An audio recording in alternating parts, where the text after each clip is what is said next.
everyone. You are listening to the Genealogist Journal podcast. Twice a week, we take a deep look into the interconnecting roots of history and genealogy. I am your host, historian and genealogist Jenny Finson.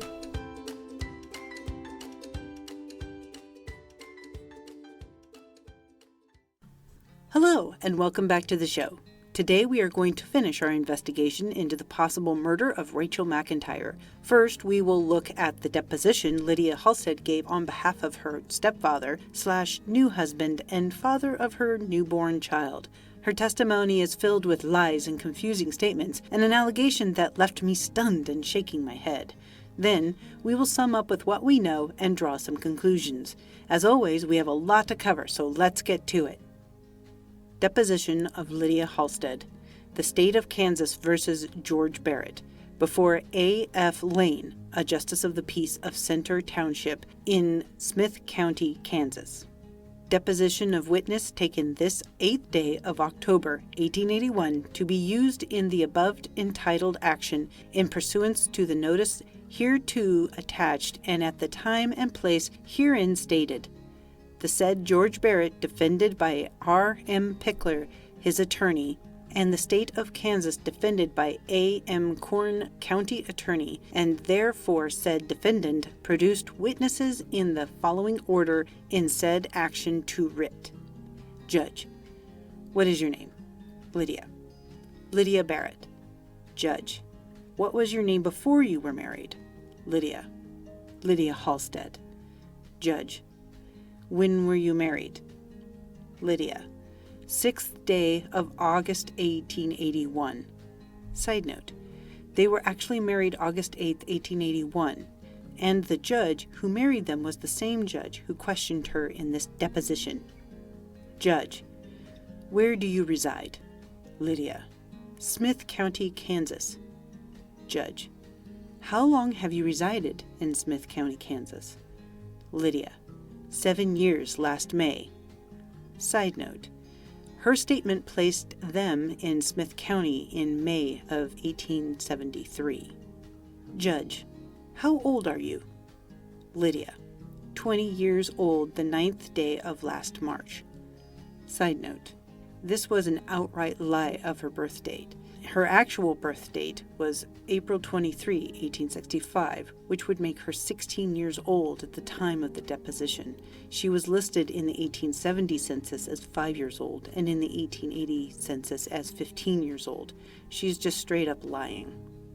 Judge: Previous to your marriage, had you had sexual intercourse with George Barrett, your husband? Lydia. No, sir. Judge: State whether or not about the first day of May 1881 you had sexual connection with George Barrett. Lydia. No, sir.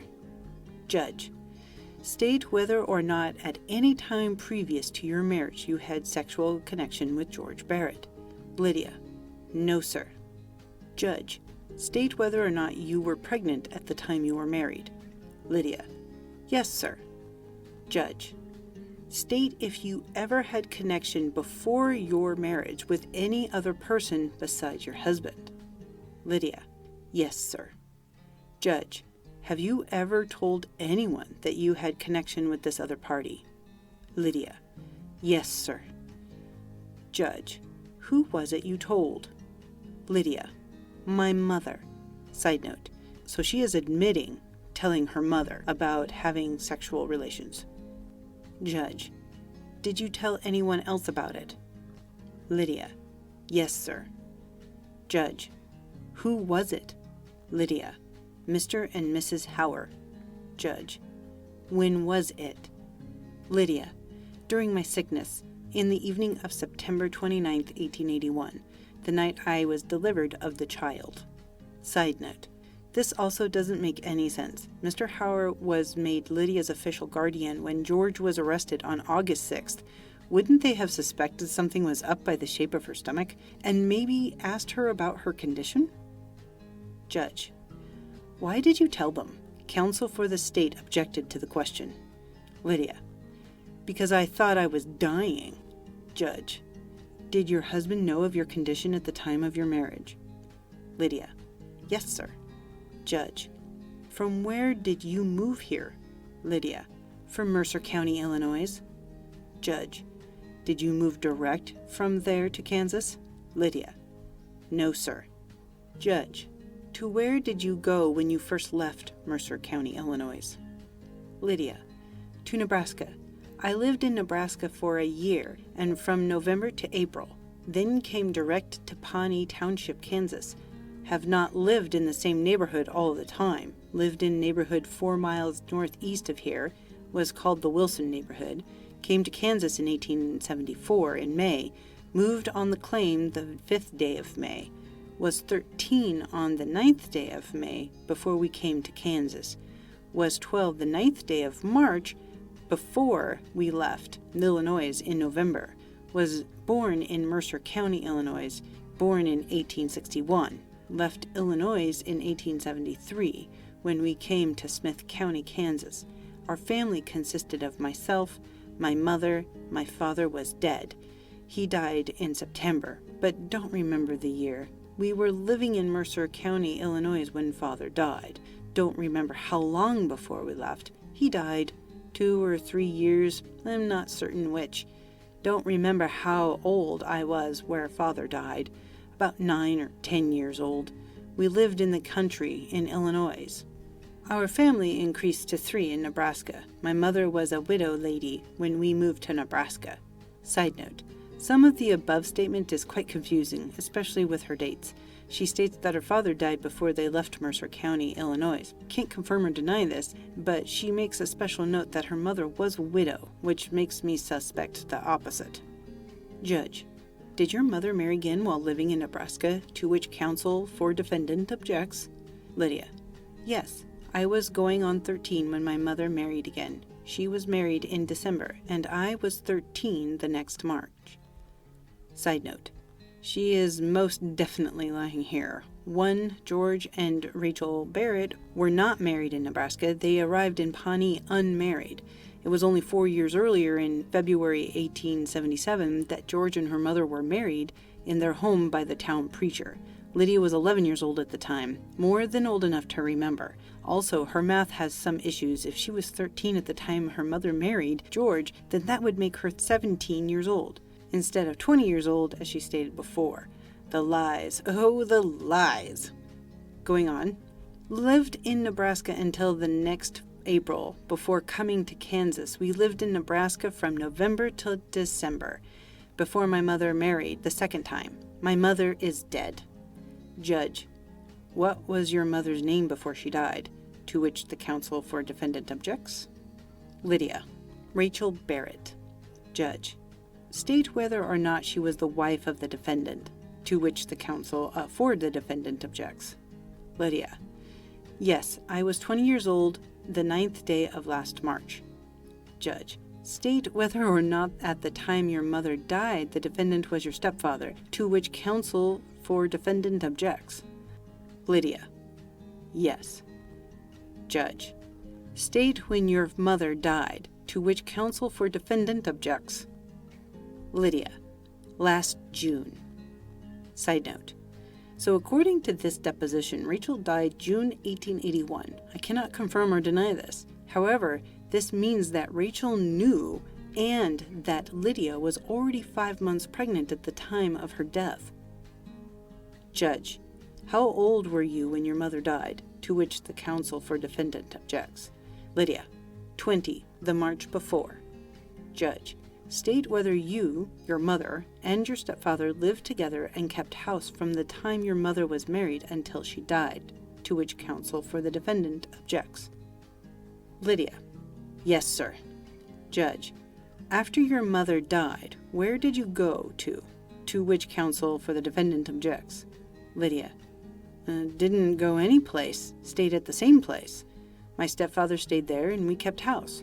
Someone stayed with us. No certain one, sometimes one and sometimes another. Annie Barrett stayed with us a part of the time. Part of the time her sister Lizzie stayed with us. My stepfather and I did not stay alone any night. I do not know how old my mother was when I was born. Side note. Why is this even an issue for her? I knew how old I was when I left Mercer County, Illinois, by my mother saying so. Don't remember the first time my mother told me my age. She told me so often. That is not the only way I know my age. I have heard the doctors say how old I was. It was Dr. Morrison. He lived in Mercer County, Illinois when we left there. Don't know where he lives now. We were talking and he said he knew my age better than I did. He claimed to be attending a physician when I was born. My mother did not keep any record of my name and birth. I was married to the defendant in the case in August. We were engaged to be married about a month before we were married. Was 20 the March before I was married. Was engaged to be married about a month before the defendant was arrested. Side note. So they started talking marriage in early July. Continuing on. Was engaged to be married about a month after my mother died. It was about a month after Mother died before we commenced talking about getting married. We were engaged the first time he ever spoke about us getting married. We didn't set the time when we were first engaged. There was no one by when we made the agreement to get married. Don't remember any of the conversation. Judge. At the time you made the marriage contract, what language did he use? Lydia. I don't know. Judge. What language did you use when you promised to marry him? Lydia. I don't remember what it was. We didn't set the time to get married when we first entered into the contract. We talked about our marriage after we made the contract. Talked of it 2 or 3 times. I don't remember any conversation between myself and the defendant after our contract of marriage, so as to repeat it, at one of those conversations I told him my condition. That is, that I was in the family way. He said it did not make any difference. Don't remember whether he seemed surprised or act as though he knew it before we had the conversation. I don't remember that we ever talked of it before. Don't remember of him asking me about it before. Side note, there is a lot of not remembering details here. Maybe because her mother might have been just murdered? Continue on. I think this conversation took place about 1 week after our engagement to be married. I suppose he knew of my condition at the time we made a marriage contract. I was showing it at that time, so anyone would have noticed. He did not say anything about it at the time we made the marriage contract. He never asked me who the father of my unborn child was. Side note, probably because he already suspected it was himself. Continuing on. I have told him who the father of the unborn child is before our marriage. Don't remember just how long it was after our marriage contract. We were talking and I thought it was right that I should tell him. It was at the time I told him I was in the family way. We never fixed any definite time when we should get married. We were married at Smith Center. That was after the defendant was arrested. I went to Smith Center on promise to marry him because I thought if we got married, they wouldn't bother him anymore. He sent word to me if I wanted to get married to come to Smith Center and we would get married. I had a guardian appointed to get my license at my own request. I was not by when my guardian got my license. Mr. Hauer was appointed my guardian to get my license. Mr. Hauer, my guardian, asked my age. I told Mr. Hauer I was 20. As a matter of fact, I did not tell Mr. Hauer I was 17. I did not see my license, and I don't remember telling Mr. Hauer that I was 17. I am not willing to swear that I told Mr. Hauer that I was 20 years old. I am willing to swear that I am over 18 years old. Side note. Okay, here comes the bomb. Preacher Smith is the father of my child, and he's married. Was married at the time I had intercourse with him. It was the first week in January that I had connection with him between our house and Mr. Jones's, on level ground, in daytime, on the road, on a road that there was not much travel on. Signed, Lydia Barrett.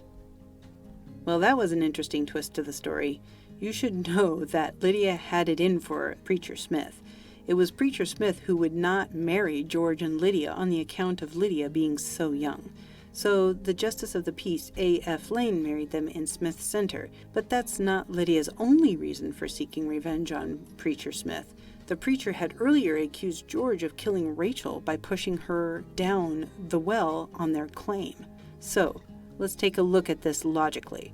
Rachel, not known for being truthful about her own age with George, was weak and ailing according to the June 1880 census. She was about 53 years old at the time, not a spring chicken, and George was not yet 30 years old. He was in the prime of his life. Lydia was growing up, turning into a young lady. They lived on a claim, away from the small town of Pawnee, away from prying eyes. Was George tempted to take advantage of the situation? It would seem so. Lydia stated that she told her mother about the pregnancy and quite possibly her affair with her stepfather. I wonder how that conversation went. Was the result Rachel ending up at the bottom of a well? It certainly seems plausible. According to the court case, Rachel's death was known. However, she is not listed in any cemetery around the area, and official death records were not kept by counties until 1885. Did George and Lydia not have to report the death of Rachel to any authorities? Did they bury Rachel in an unmarked grave? Why did Preacher Smith believe Rachel was murdered, thrown down a well? That's pretty specific. We may never know all the answers to these questions, but one thing is for sure. It is highly plausible that Rachel McIntyre was murdered given the tenor of the situation and George Barrett's court case. It should not be surprising that when George was released from jail, the couple left Smith County fairly quickly and moved into Nebraska for a few years, and then Colorado, before they settled in northeastern New Mexico on what was called the French Track. Well, I think we are well out of time. I hope you enjoyed exploring Rachel McIntyre's life and very possible murder with me. Until next time, I hope you have a very happy holiday season.